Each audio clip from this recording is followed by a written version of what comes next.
Betul. Jangankan 3 sekaligus, anak aja meninggal, ibu kalau nggak kuat bisa gila, saudara. Ini sekaligus 3 anak, orang tua, saudara, suami meninggal sekaligus di perang Uhud. Tapi mendengar kabar tersebut, apa jawab sang ibu ibadallah? Kata ibu tadi, saya nggak peduli anak saya meninggal, saya nggak peduli orang tua saya meninggal, saya nggak peduli suami saya meninggal. Yang saya ingin tanyakan, bagaimana keadaan Rasulullah? Allahumma salli ala Muhammad, Allahumma salli ala Muhammad, udhkur salat ala Nabi. Saudara, pada saat itu memang ada isu yang beredar. Katanya Rasulullah Sallallahu Alaihi Wasallam meninggal dunia di perang Uhud. Orang-orang munafik pada saat itu sengaja bikin isu Rasulullah meninggal hoax. Tujuannya supaya umat Islam ngedon, supaya umat Islam jiper, saudara. Tapi ternyata ibadah Allah, Rasulullah tetap Allah jaga. Rasulullah dalam keadaan baik-baik saja. Ini ibu khawatir mendengar isu tadi. Akhirnya apa yang terjadi ibadah Allah? Para sahabat datang menenangkan sang ibu. Ibu nggak perlu khawatir. Rasulullah baik-baik saja. Rasulullah sehat walafiat. Rasulullah dalam keadaan seger bugar. Saudara, ibu tadi dengar Rasulullah dalam keadaan baik, hatinya belum tenang. Akhirnya dia minta para sahabat untuk bawa sang ibu menuju Rasulullah Sallallahu Alaihi Wasallam. Begitu dia lihat Rasulullah secara langsung, apa yang dikatakan oleh sang ibu, saudara? Ya Rasulullah, kullu musibatin ba'daka jalal. Ya Rasulullah, setiap musibah asalkan bukan engkau kecil ya Rasulullah. Anakku meninggal kecil ya Rasulullah. Orang tuaku meninggal kecil ya Rasulullah. Suamiku meninggal kecil ya Rasulullah. Asalkan bukan engkau ya Rasulullah. Allahumma salli ala Muhammad, Allahumma salli ala Muhammad. Sampai di situ, saudara, ada lagi yang mengatakan kepada saya, Habib, tapi kan itu orang tua ke anak, anak ke orang tua, tapi diri sendiri, Beb. Tadi Habib mengatakan tidak sah, tidak sempurna iman kecuali Rasulullah lebih dicintai dari diri sendiri. Habib, jangan yang benar dong. Ini diri sendiri, saudara. Kita sakit, kita yang merasa. Kita lapar, kita yang merasa. Kita sedih, kita yang merasa. Apa mungkin Habib seseorang lebih dicintai, mencintai Rasulullah daripada dirinya sendiri, saudara? Jangan mengada-ngada, Habib, jiwa raga kita yang kita pakaikan baju, yang kita dandani, yang kita beresi, saudara, yang kita jaga dimanapun. Apa mungkin Habib seseorang mencintai Rasulullah melebihi dirinya sendiri, saudara? Kata siapa tidak bisa, ibadah Allah. Lagi-lagi sudah ditunjukkan oleh para sahabat. Kalau saya mau paparkan satu persatu, waktu tidak akan cukup untuk menjelaskan. Dalam kitab-kitab sirah, mau Ibn Ishaqnya, mau Ibn Hishamnya, mau Nurul Yakinnya, mau sirah Halabiyahnya, mau sirah Dahlaniyahnya, mau Bahrul Ra'iqnya, semua. Betapa banyak kitab-kitab sirah yang memuat perjuangan para sahabat. Mereka rela korbankan dirinya, korbankan jiwanya, korbankan nerakanya. Bukti bahwasanya mereka mencintai Rasulullah lebih dari dirinya sendiri, saudara. Saya nggak akan kutip satu persatu, tapi di sini saya hanya akan kutip satu kisah oleh Imam Qadhi Iyad dalam kitabnya Asy-Syifa bi Ta'rifi Huquqil Mustafa. Saudara, di dalam kitab Asy-Syifa bi Ta'rifi Huquqil Mustafa, di situ disebutkan dulu ada seorang sahabat yang namanya Zaid ibn Dathina, saudara. Ini sahabat Zaid ibn Dathina dibawa sama Abu Sufyan dan kufar Quraisy pada saat itu, dibawa keluar kota Mekah. Tapi dibawa keluar kota Mekah bukan untuk jalan-jalan, bukan untuk tamasya, saudara. Dibawa keluar kota Mekah untuk dipancung, dipenggal kepalanya, saudara. Akhirnya begitu sampai keluar kota Mekah, di detik-detik akhir hidupnya sebelum dia dipancung, saudara, Abu Sufyan memberikan penawaran kepada Zaid ibn Dathina. Karena kalau orang biasanya udah di detik-detik akhir, orang kepepet, panik, apapun diambil, saudara, betul? Ini ditawarin di waktu-waktu kepepet, waktu-waktu panik, saudara, dapat penawaran. Makanya orang kalau panik itu biasanya, waduh, Apa yang bisa diambil, diambil. Makanya sekarang lihat, ada yang panik takut diganti, akhirnya ulama ditekan-tekan saudara. Ulama banyak yang ditangkap, majelis taklim banyak yang ditekan, izin tablik akbar dibikin susah. Kenapa? Soalnya ada yang panik. Betul, betul. Orang kalau udah panik saudara luar biasa. Apapun orang kalau udah tenggelam nih, panik mau tenggelam ibaratlah, ada kayu diambil, ada pipa diambil, ada perahu diambil, ada pohon diambil saudara, asalkan tidak tenggelam saudara. Betul. Ini sahabat Zaid ibn Dathinah, di detik-detik akhir hayatnya udah mau dieksekusi, mau dipancung kepalanya, ditawarkan sama Abu Sufyan, ya Zaid, atuhibbu an yakuna Muhammadan indana makanak yudrabu unuquhu wa anta jalisun baina ahlik. Wahai Zaid, apakah kau mau posisimu kami tukar dengan Muhammad? Muhammad duduk, kamu bisa duduk tenang di rumahmu bersama keluargamu bahagia, tapi Muhammad di sini kami penggal kepalanya, kami potong, kami eksekusi saudara. Zaid ibn Dathinah dalam keadaan panik, tapi beliau nggak seperti orang-orang panik lainnya saudara. Panik beliau tetap kalah dengan iman dan rasa cintanya kepada Rasulullah. Akhirnya apa yang terjadi? Beliau menjawab dengan jawaban yang begitu tegas, wallahi ma uhibbu an yakuna Muhammadan fi makanihi alladhi huwa fi yusibuhu syauqatan wa ana jalisun baina ahli. Sudah, apa kata Zaid ibn Dathinah?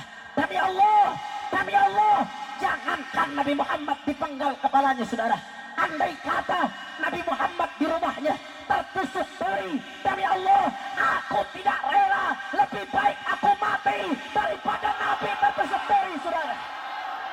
Takbir, takbir, takbir. Saudara, apa yang bikin para sahabat menjadikan semuanya murah untuk Rasulullah? Kita lihat para sahabat Nabi, segalanya murah untuk Nabi Muhammad. Hartanya murah untuk Nabi Muhammad, jiwanya murah untuk Nabi Muhammad, raganya murah untuk Nabi Muhammad, keluarganya murah untuk Nabi Muhammad. Saudara, apa yang membuat mereka begitu menjual murah semuanya untuk Rasulullah? Saudara, jawabannya tidak lain dan tidak bukan, yang membuat mereka berani berkorban segalanya Rasulullah adalah al-imanul kamil, iman yang sempurna saudara. Mereka yakin bahwasanya in tansurullah yansurkum wa yuthabbit aqdamakum. Manakala kalian bela agama Allah, bela agama Nabi, maka Allah akan berikan kemenangan untuk kalian saudara. Enggak, bagi seorang mujahid, bagi seorang pejuang enggak ada istilah kalah saudara. Apapun yang terjadi, pejuang akan tetap menang. Andai kata dia harus luka, maka luka baginya adalah kemenangan di dunia dan akhirat saudara. Andai kata dia harus berdarah, maka berdarah adalah kemenangan di dunia dan akhirat saudara. Andai kata harta harus habis karena mendukung syiarnya Rasulullah, mendukung dakwahnya Rasulullah, mendukung perjuangannya Rasulullah, demi Allah habisnya harta tidak lain dan tidak bukan adalah keberuntungan di dunia dan akhirat saudara. Dan andai kata saudara, demi Allah, andai kata nyawa harus melayang, darah harus tumpah, pala harus putus karena berjuang untuk Rasulullah, demi Allah mati sekalipun adalah kemuliaan selama di jalan Allah saudara. Takbir, takbir. Makanya nggak heran kita lihat dari dulu sahabat, lanjut tabi'in, keluarga ahlul bait Rasulullah, lanjut para ulama, bahkan sampai sekarang para ulama nggak takut saudara diancam mau dibunuh saudara. Betul. Ulama yang betul-betul ulama nggak takut diancam mau dipenjara saudara. Ulama yang betul-betul ulama nggak takut diancam miskin saudara. Betul, betul. Bahkan para habaib, para keluarga Rasulullah Sallallahu Alaihi Wasallam, saudara, para habaib itu dibunuh dalam berjuang sudah biasa. Bukan dari zaman sekarang, dari dulu, dari datuknya para habaib. Sayyidina Ali bin Abi Thalib, menantu Rasulullah, sepupu Rasulullah, khalifah yang keempat dari Khulafa ar-Rasyidin, saudara, suami dari Fatimah Zahra, ayah dari Hasan dan Husain. Saudara, Sayyidina Ali bin Abi Thalib bagaimana meninggalnya? Sayyidina Ali bin Abi Thalib meninggalnya dalam keadaan dibunuh saudara. Dibunuh oleh Abdurrahman ibn Muljam. Yang bunuh Sayyidina Ali Shaimul Lail Qaimun Nahar. Yang bunuh Sayyidina Ali sehari-harinya siangnya puasa, malamnya tahajud, saudara. Tapi karena pemahamannya keliru, akhirnya dia halalkan darah Sayyidina Ali bin Abi Thalib. Kenapa, saudara? Sayyidina Ali bin Abi Thalib meninggalnya sampai dibunuh. Kakeknya Rasulullah, datuknya para cucunya penantu Rasulullah, datuk dari para habaib. Kenapa sampai dibunuh? Apakah beliau penjahat, saudara? Bukan, demi Allah, bukan. Apakah beliau merampok uang rakyat, saudara? Demi Allah, tidak. Beliau adalah seorang khalifah yang adil sebagaimana khilafah Rasyidin yang lainnya, ibadallah. Apakah beliau menyelundupkan narkoba? Apakah beliau merusak masyarakat? Demi Allah, tidak. Tapi apa yang membuat Sayyidina Ali bin Abi Thalib dibunuh, saudara? Tidak lain dan tidak bukan karena beliau tidak pernah mundur dalam menyuarakan kebenaran, walaupun nyawa jadi taruhannya, saudara. Alhamdulillah. Nah, sampai di situ Sayyidina Hasan ibn Ali, anaknya Sayyidina Ali bin Abi Thalib radhiyallahu taala anhu wa arda, cucu Rasulullah, khalifah yang kelima, saudara.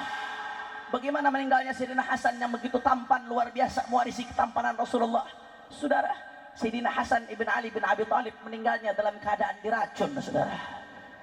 Kok bisa Sayyidina Hasan sampai diracun? Iya, beliau diracun. Kenapa salahnya?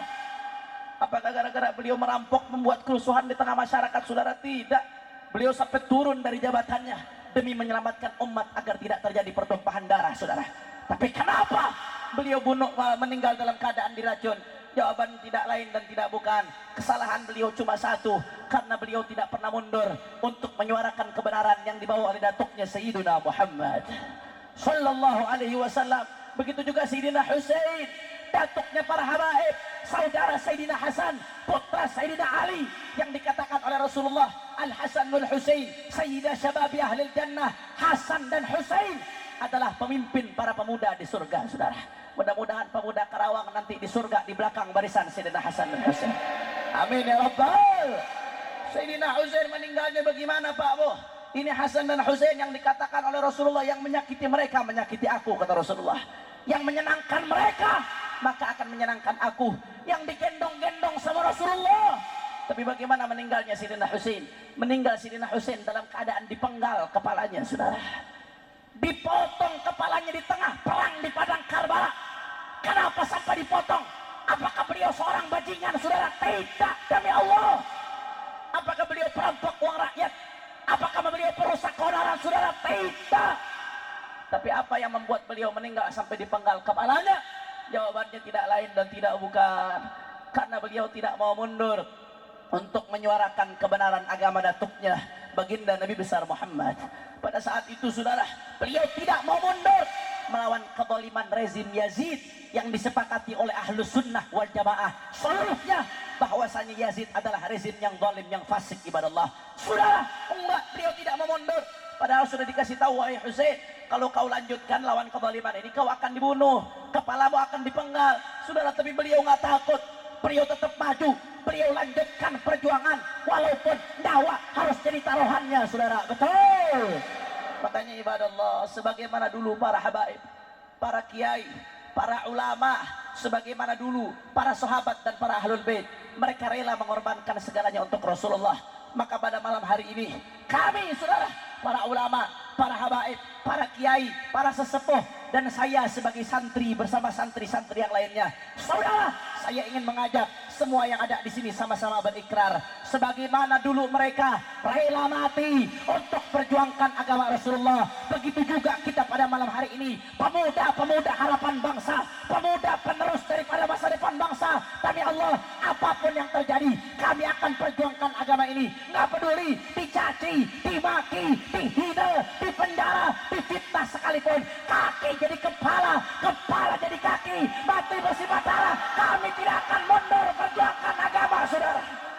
Takbir, takbir, takbir. Sekali lagi saya mau tanya umat Islam Kerawang, siap bersatu, siap rapatkan barisan, siap bela Allah, siap bela Nabi, siap bela ulama, siap bela NKRI, siap mati untuk Nabi, siap hancur untuk Nabi. Semua Kerawang angkat tangannya, semua takbir, takbir, takbir. Sallu ala Nabi. Itu yang pertama yang ingin saya sampaikan, saudara. Ini jam berapa nih? Jam 11 kurang seperempat. Kira-kira lanjut apa jangan? Ini kalau jam segini di Jakarta bencong belum keluar ini, saudara. Kalau orang Karawang lanjut apa kagak? Masih semangat? Lanjut terus? Udah malam. Lanjut? Takut hujan lagi? Lanjut? Banyak nyamuk? Lanjut? Ngantuk? Lanjut? Besok sekolah? Lanjut? Masih semangat? Lanjut terus? Karawang semua angkat tangannya, takbir! Sallu ala Nabi. Itu yang pertama yang saya sampaikan.